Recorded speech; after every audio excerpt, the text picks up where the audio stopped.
Picture this.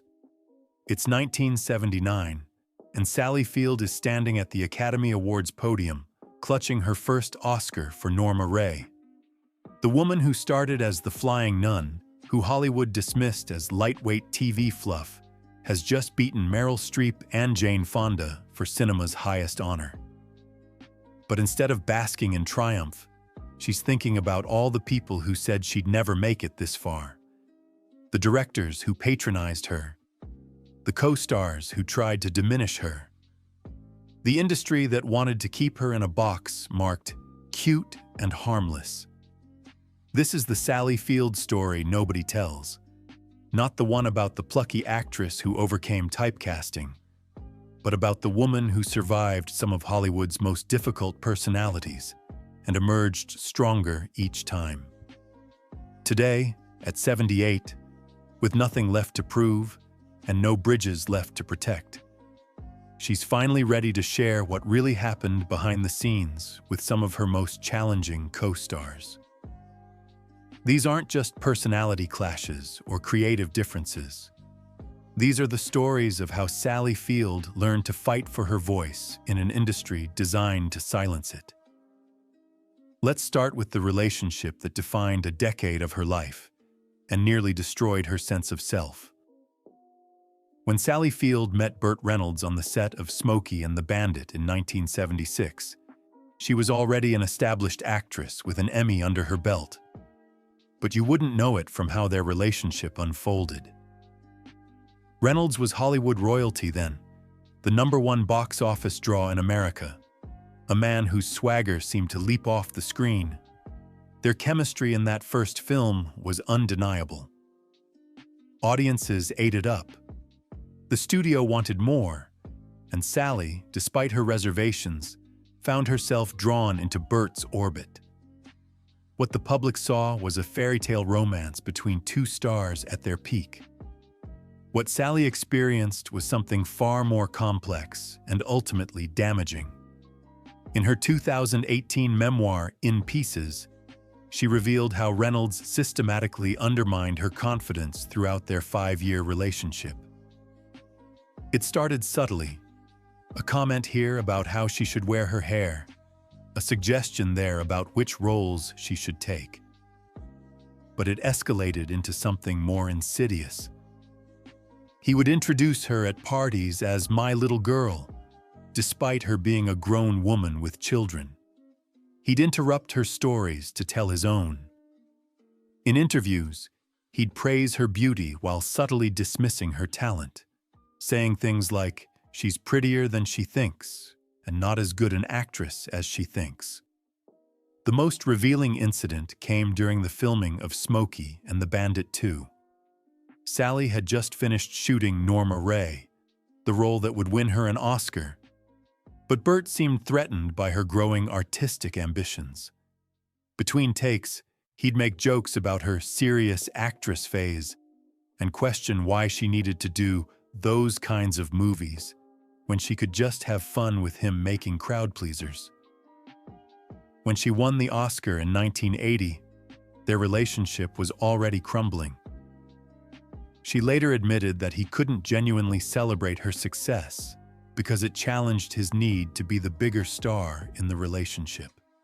But here's what makes Sally Field extraordinary. She didn't let it break her. Even as she struggled with the emotional toll of that relationship, she was quietly building the skills and connections that would define the next phase of her career. She studied with Lee Strasberg at the Actors Studio, pushing herself to go deeper, to find truth in every role. She wasn't just escaping Burt Reynolds, she was escaping the limited vision Hollywood had for her. The lessons from that relationship would serve her well when she encountered Tommy Lee Jones on the set of Backroads in 1981. Fresh off her Oscar win, Sally was eager to prove that Norma Rae wasn't a fluke. The script for Backroads was challenging, a gritty Southern drama about two damaged people finding connection. It required the kind of emotional availability and trust between actors that makes great cinema. What she got instead was a masterclass in professional coldness. Jones, already known for his intensity and method approach, arrived on set like he was reporting for duty rather than creating art. From their first rehearsal, Sally noticed something was off. Where she tried to build rapport, discussing their characters' motivations and backstories, Jones responded with monosyllables. Where she attempted to find moments of connection between takes, he retreated to his trailer or stood apart, studying his lines in isolation. The challenge wasn't just personal, it was artistic. Their characters were supposed to be falling in love, finding tenderness amid harsh circumstances. But how do you portray intimacy with someone who won't even make eye contact between scenes? Sally found herself doing emotional gymnastics, trying to create chemistry out of thin air. She'd pour everything into a take, opening herself up to the vulnerability the scene required, only to have Jones deliver his lines like he was reading a grocery list. The film's failure wasn't surprising. Critics noted the lack of spark between the leads, the emotional distance that made their supposed romance feel forced. What they didn't understand was that this wasn't a failure of acting, but a failure of collaboration. Sally later reflected that working with Jones taught her an important lesson. Talent without generosity is just selfishness in disguise. You can be the most skilled actor in the world, but if you can't share the space, share the moment, you're not creating art. You're just performing alone. This experience made her next challenging collaboration all the more frustrating. By the mid-1980s, Sally had established herself as someone who could handle difficult material and difficult people. So when she signed on for a TV movie with Robert Blake, she thought she was prepared for his reputation as an intense, sometimes volatile performer. She wasn't prepared for what actually happened. Blake didn't just bring intensity to his role, he brought chaos to the entire production. From day one, he treated the script like a suggestion rather than a blueprint. He'd change lines without warning, throw in improvised business that hadn't been discussed, and worst of all, he'd do it differently each take. For an actress like Sally, who built her performances on careful preparation and emotional truth, it was like trying to act in a hurricane. But the real problem wasn't the improvisation, it was the hostility. Blake seemed to view every scene as a competition, every moment as an opportunity to dominate. He'd step on her lines, move into her light, find ways to pull focus even in her close-ups. When she tried to address it professionally, speaking first to him and then to the director, Blake's behavior only escalated.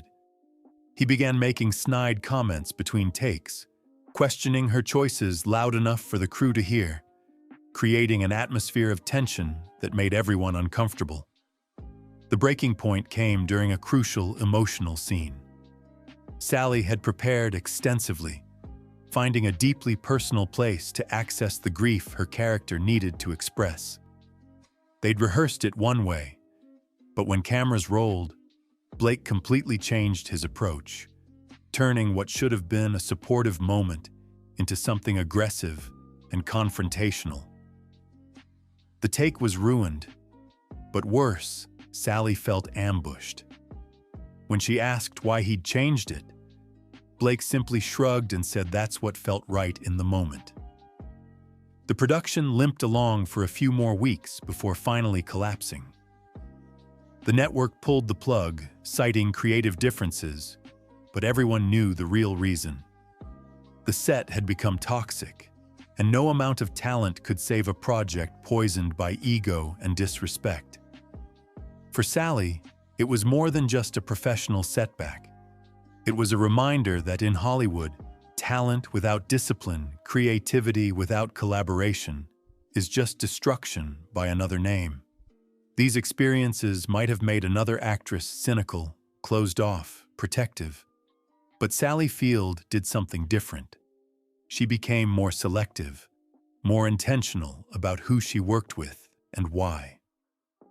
Which makes what happened on Steel Magnolias all the more ironic. Here was a project that seemed perfect, an ensemble piece about women supporting each other through life's challenges, directed by Herbert Ross, who understood actors, and featuring a cast of the industry's most respected actresses. What could go wrong? The answer came in the form of Shirley MacLaine. Now, it's important to understand that MacLaine was and is a formidable talent. By 1989, she had an Oscar, multiple nominations, and a reputation as someone who didn't suffer fools. The problem was that she seemed to think everyone else on the Steel Magnolias set was a fool. From the first table read, she established herself as the alpha, making jokes about being the only real movie star in the cast, despite sharing scenes with Sally Field and Julia Roberts. For Sally, who was playing the emotionally demanding role of Malin, a mother dealing with her daughter's terminal illness, the work required a level of vulnerability and trust among the cast.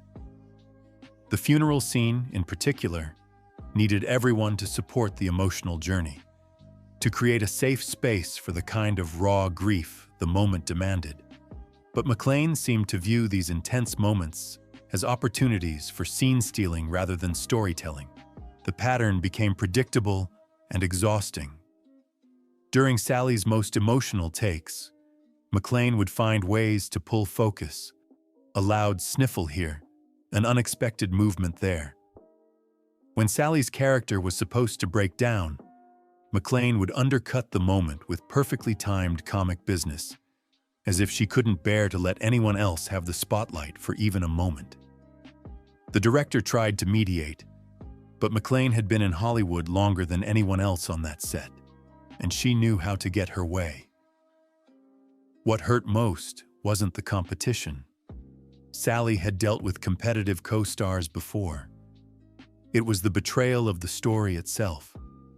Steel Magnolias was supposed to be about women supporting each other, about the strength found in female friendship. But MacLaine's behavior turned it into just another Hollywood power play.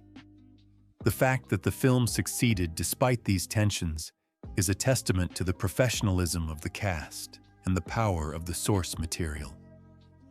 But for Sally, it was a bittersweet victory. She delivered one of her most memorable performances, but the experience left her questioning whether true collaboration was even possible in Hollywood. By the early 1990s, Sally had developed a reputation as someone who could handle difficult material and difficult people while maintaining her professionalism, which is perhaps why she was so blindsided by what happened with James Woods on A Kiss Before Dying. The film was supposed to be a straightforward thriller, the kind of project that relied more on plot than character development.